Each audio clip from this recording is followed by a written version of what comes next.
మీరు చూస్తుంటే plain rice అనుకుంటున్నారు, కానీ ఒక్క బైట్ తీసుకుంటే మళ్ళీ మళ్ళీ తినాలనిపిస్తుంది. హాయ్ గైస్, ఇవాళ నేను చేసిన మీల్ చాలా సింపుల్, కానీ బాడీకి క్లీన్ ఎనర్జీ ఇస్తుంది. ఈ రైస్లో హెవీ మసాలా ఏమీ ఉండదు, ఆయిల్ కూడా ఆల్మోస్ట్ జీరో. గీ వేస్ట్ చేశాను, కానీ టేస్ట్ మాత్రం ఫుల్ సాటిస్ఫాక్షన్. బీన్స్ యాడ్ చేశాను ఫైబర్ కోసం, క్యారెట్ విటమిన్స్ కోసం, ఆలు కొంచెం కంఫర్ట్ టేస్ట్ కోసం అనుకోండి. మన డైలీ లైఫ్లో ఇలా సింపుల్గా తింటే బాడీ లైట్గా ఉంటుంది, లేజీ ఫీలింగ్ కూడా. ఇంకా చూడండి, కాకరకాయ చాలామంది అవాయిడ్ చేస్తారు బిట్టర్ అని, కానీ నేను జస్ట్ బాయిల్ చేసి తింటున్నాను. చింతపండు ప్లస్ సాల్ట్ యాడ్ చేసి బాయిల్ చేశాను. రిజల్ట్ ఏంటంటే అస్సలు బిట్టర్ కాదు, సూపర్గా ఉంటుంది. సైడ్లో పల్లి చట్నీ, అది కూడా వితౌట్ ఆయిల్, సింపుల్గా క్లీన్గా.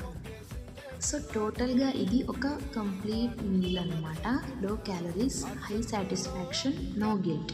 మీరు కూడా ఇలాంటి మీల్స్ ట్రై చేయాలి అనిపిస్తే కామెంట్లో జస్ట్ హెల్తీ అని కామెంట్ చేయండి. ప్రాసెస్ ఫుల్గా చెప్తా, ఇంకా what I eat in a day videos కూడా చేస్తా. మార్నింగ్ నుంచి నైట్ వరకు ఎగ్జాక్ట్గా ఏమి తింటే బాగుంటుందో షేర్ చేస్తా. సో సబ్స్క్రైబ్ చేయండి.